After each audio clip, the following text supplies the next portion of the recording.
Hi sturdy women, hi sturdy friends, welcome back. I hope you're having a good week. I hope you're feeling good in your body. I've been gone for a couple weeks, and you know what? It's because I've been prioritizing my sleep. I'm gonna pull back the curtain a little bit here and let you know that I've been making a lot of these videos at midnight, 2 a.m. on Saturday night. Well, I read a book recently about sleep, and spoiler alert, it's really important for your health, your life, literally everything. So I want to talk to you a little bit today about why sleep is so important, particularly for those of us with lipedema, lymphedema, and those sorts of disorders. And then I want to share with you a couple tips and strategies that I've used lately to improve both the quality and quantity of my sleep. Before I get into that though, I want to say a huge welcome to all of our new subscribers. There are so many of you. We are thrilled to have you in our community. If you haven't subscribed yet, go ahead and click subscribe below and then click the little bell so that you get a notification each time I post a new Sturdy Woman video. And then if today's information or anything else on the channel is helpful to you, please do like and share so that we can reach more people and give them hope and help on their journey. Okay, so this book, I was watching a lecture online maybe 6 weeks ago about lymphatic disorders, and they said, oh, by the way, sleep's really important. If you don't know that, you should read this book, Why We Sleep by Matthew Walker. I took that as a sign. I have had that book in my wish list for, I'm gonna be honest, several years, and I never actually read it because I just knew it was gonna hit me with some truth in my face, and I was gonna have to change my life, and I wasn't ready for that. I just didn't know how I was possibly gonna find more time to sleep. So this book, Why We Sleep by Matthew Walker, it is packed full of information nobody ever told me about sleep, and really what it does to you physically, mentally, emotionally, impacts your attractiveness. Yes, people have done that academic research. Not sleeping enough makes you less attractive. So that's a benefit too. Some really key points though for those of us with lipedema and lymphedema. Not sleeping enough, and by that I mean like 6 hours a night, 4 hours a night, can increase your blood pressure, can increase your blood sugar. So at a higher weight, I was actually prescribed high blood pressure medication because I had borderline high blood pressure. That medication never really worked. And guess what? The doctor never asked me how much was I sleeping, how much coffee was I drinking. I was drinking huge amounts of coffee. I wasn't really sleeping. Those two things could have very easily done what the medication never did. So high blood pressure is particularly problematic for those of us with lymphatic and venous disorders because high blood pressure damages your veins. You know, I have venous insufficiency, which already means my veins are compromised and not as sturdy as they should be. And we also rely on our veins as a backup to help transport lymphatic fluid. So if your veins are compromised from high blood pressure, it can also contribute to some of your symptoms. Similarly, blood sugar. Not sleeping enough increases your blood sugar. I have another video I'll put up above for you, what makes lipedema worse, and inflammation. is something that really makes lipedema worse. And high blood sugar contributes to inflammation throughout your body. And not sleeping enough, no matter what you're doing. You know, I follow a strict ketogenic lifestyle. One of the goals of following keto is to bring your blood sugar down. Well, you could be doing everything right with your keto, and if you're not sleeping enough, you're working against yourself. So if you start sleeping more, you will likely see your blood sugar coming down, probably even your ketones coming up, and you'll just start feeling better as you bring down that really like system-wide inflammation. So you're gonna decrease your blood sugar, decrease your blood pressure, and look more attractive. Decrease your inflammation, right? There's so much in the book that I can't even get into right now, but I'm gonna put a link to it below. Like I said, I can't show it to you because I listened to it as an audiobook. I'll pop the cover up here so you can see what it looks like. I'm a huge fan of Audible. It's the only way I manage to read books because my life is just so like full and hectic, but I can do it while I'm cooking, I can do it while I'm walking or cleaning the house or whatever else I have to do, and I can still get that information. If you do have time to sit and read a book, please do get the paper copy and do that. Reading a book is a great way to kind of unwind and get ready to go to sleep. But I'll put a link below. I really recommend this book. It just completely changed how I think about sleep and how I prioritize it in my life. One thing to keep in mind, those of us with lipedema and lymphedema may need to spend more time in bed to actually get 8 hours of sleep. Pain can disrupt your sleep and make you toss and turn and get less restful sleep at night. Swelling, we all know so well, right? When you take your compression off and you lay down at night, that swelling starts to drain and might make you get up and go to the bathroom multiple times in the night.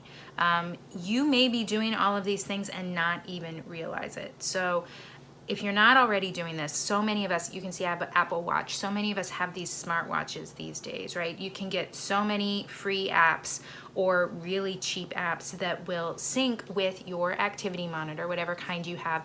You can wear it at night and it will start telling you how often you wake up at night.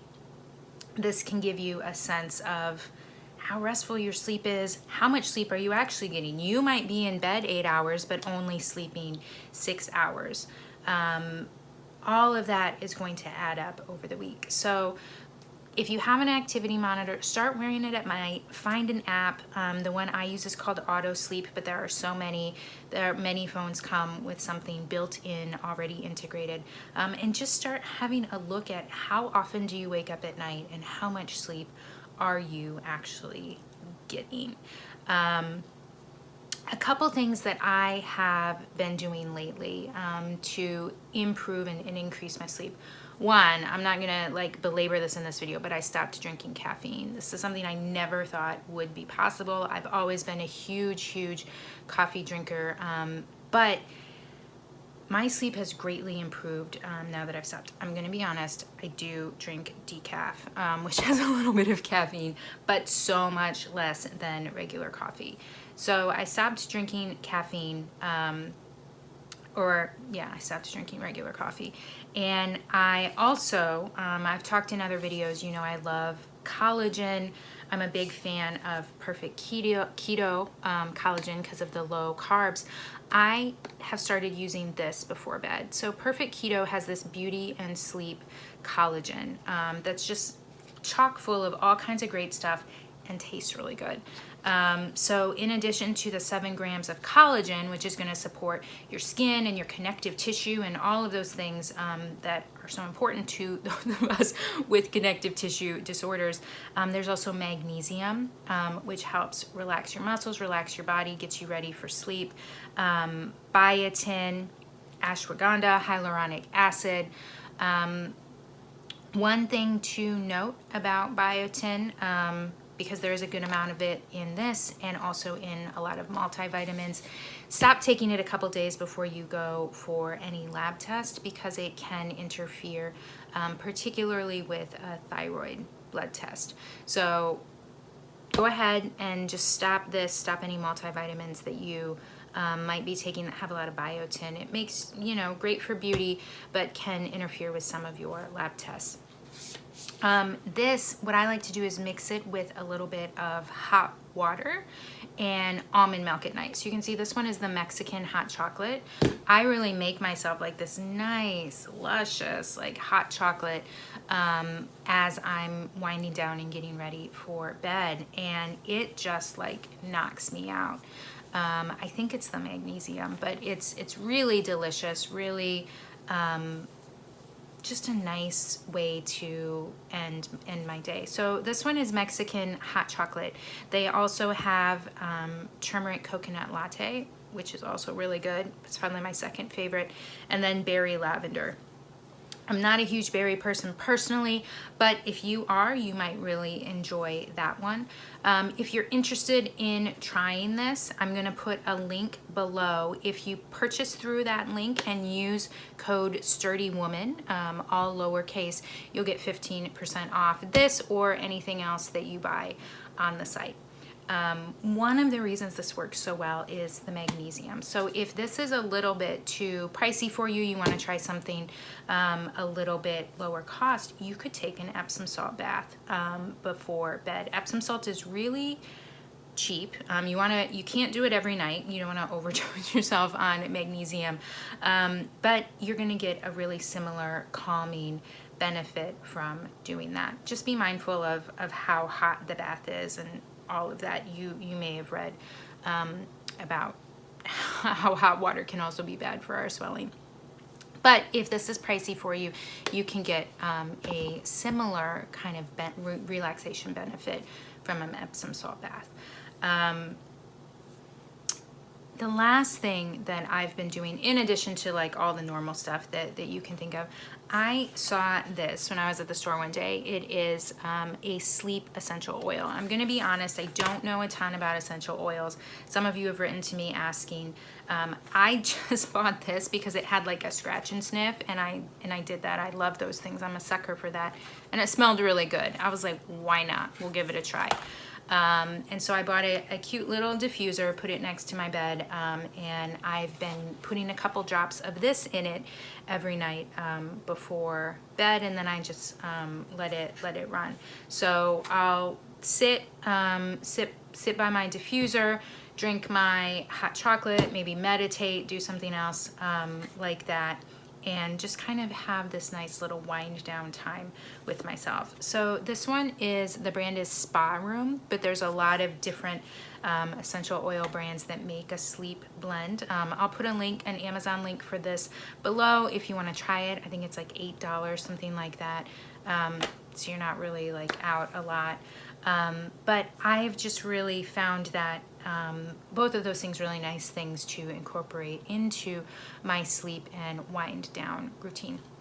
And of course, then there's all the normal stuff that they'll tell you, like make sure you go to sleep at the same time every night, and don't watch TV and play on your phone before you go to bed, and all of those sorts of things.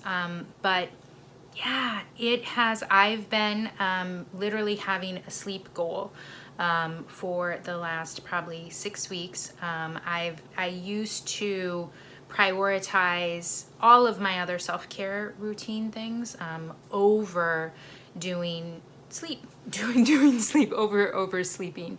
I would pump, even if it meant I had to stay up till 1 a.m. I would, do all of those other things, even if it meant I couldn't get enough sleep. And I've completely done a 180 on that, where now I say, okay, I know I have to sleep this much. What choices am I going to make to make sure that I give myself that opportunity to sleep? So I would love to hear from you. Is sleep something that you have been prioritizing in your self-care routine? Is sleep something that you look to for healing and wellness? If not, why? Do you have the same hangups that I've had for so long? check out that book, Why We Sleep by Matthew Walker. And then please leave me all your sleep tips below because, hey, like, I'm trying to level up. For more about me and my journey, you can head over to sturdywoman.com. I'd love to see you over there. Mwah! I'll see you next time.